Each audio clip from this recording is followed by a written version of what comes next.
Արդեն ձեռնմուխ լինենք կոնկրետ գործողությունների իրականացման։ Հաջորդ հարցը Անիկ Գևորգյան։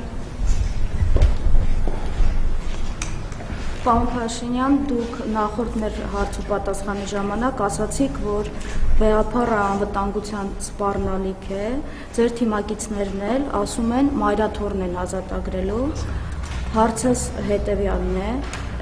երբ եք պատրաստվում պայքարել իրական սպառնալիքների դեմ, երբ կազատագրեք Սև լիճը, Իշխանասարը, Ներքին Հանդում և Վարդենիսում հակառակորդի վերահսկողության տակ գտնվող տարածքները, եթե ասելու եք, որ սահմանազատման գործընթացը ցույց կտա, ապա դուք այդ տարածքները վիճելի եք համարում, և որպես կառավարության ղեկավար, ինչպես եք ձեզ զգում, երբ Հայաստանի ժողովրդի շահերից միջազգային մամուլում խոսում է ոչ թե Հայաստանի Հանրապետության կառավարության ղեկավարը, այլ ընդդիմադիր գործիչը, վերջերս Արման Թաթոյանը Washington Times պարբերականում ծավալուն անդրադարձ էր կատարել օկուպացված տարածքների մոռացության հարցի վերաբերյալ, նախ խնդրում եմ այս հարցերին պատասխանեք և երեկ եռաբլուրում զոհված զինծառայողների ծնողները, քանիսի հետ որ ես հարցազրույց էի անում, ինձ խնդրում էին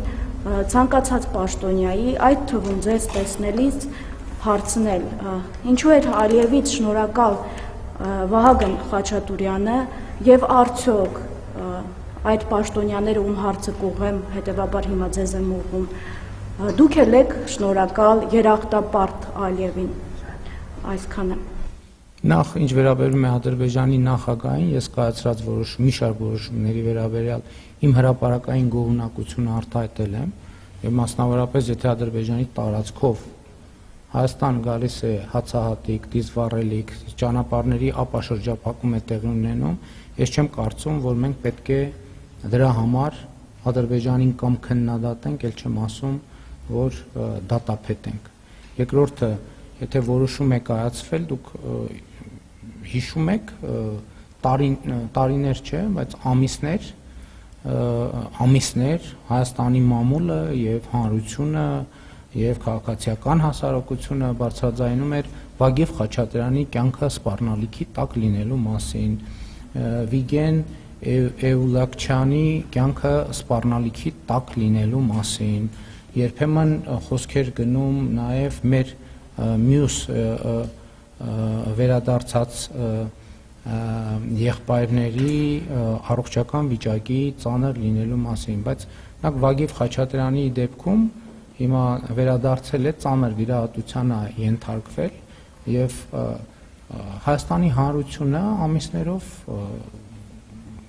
մտահոգություն էր արտահայտում, խնդիր էր առաջադրում, հիմա եթե այդ խնդիրը լուծվել է, այսինքն առնվազն պարզ չի, կա դժգոհություն, ես այդ եմ ուզում հասկանամ, որ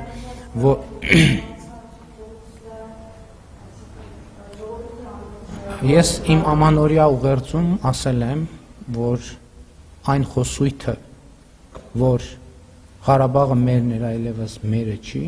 այդ խոսույթը, որը ես էլ եմ ունեցել այդ խոսույթը, այդ աշխարհաքաղաքական թակարդում գտնվող խոսույթ է, ճշմարտությունը այն է, որ Հայաստանի Հանրապետությունը մերը չէր և այլևս մերն է։ Եվ այդ թեման, ես կարծում եմ, մենք մեկ ընդմիշտ պետք է փակենք, որովհետև մենք Հայաստանը և Ադրբեջանը պայմանավորվել են Ալմատայի հռչակագրի հիման վրա ճանաչել միմյանց տարածքային ամբողջականությունը և ինքնիշխանությունը, քաղաքական անկախությունը, և այդ թեման ինձ համար փակված է, և ես էլ Հայաստանի ժողովրդին շատ ուղիղ հրապարակային ասել եմ, որ կարծում եմ, որ Ղարաբաղի շարժումը պետք է չշարունակվի, և ես որպես վարչապետ Հայաստանի Հանրապետության որդեգրում եմ այդ գիծը և տանելու եմ այդ գիծը, և եթե քաղաքացիները գտնում են, որ սխալ եմ ես,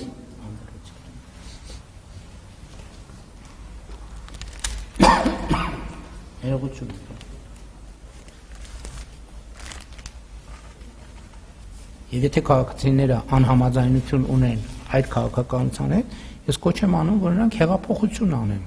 այսինքն ես կարծում եմ շատ վարչապետ չի եղել որևէ երկրում, որ ասի ժողովրդին կոչ անի հեղափոխություն անի։ Ժողովուրդը հեղափոխություն չի արել, մենք այդ քաղաքականությունը շարունակում ենք, հետեւաբար ձեր նշած խոսույթը աշխարհաքաղաքական թակարդում գտնվողի խոսույթ է, եւ դա մի խոսույթ է, որը օգտագործվել է այո մեզ հայրենասիրության որոշակի մոդել պարտադրելու եւ դրանով մեր պետականության կայացումը եւ մեր անկախության զարգացումը խոչընդոտելու ուղղությամբ։ Ինչ վերաբերվում է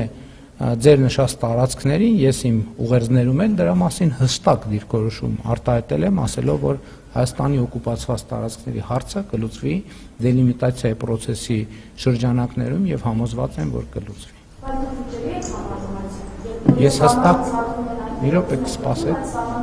Իմ ուղերձը կարդացեք, որպեսզի բանավոր տեքստերը տարընթերցման չի ենթարկվի, այնտեղ հստակ գրված է օկուպացված տարածքներ։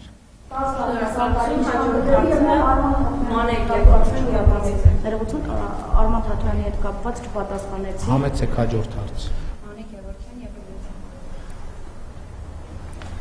Պարոն Փաշինյան, այսօր Ռոբերտ Քոչարյանը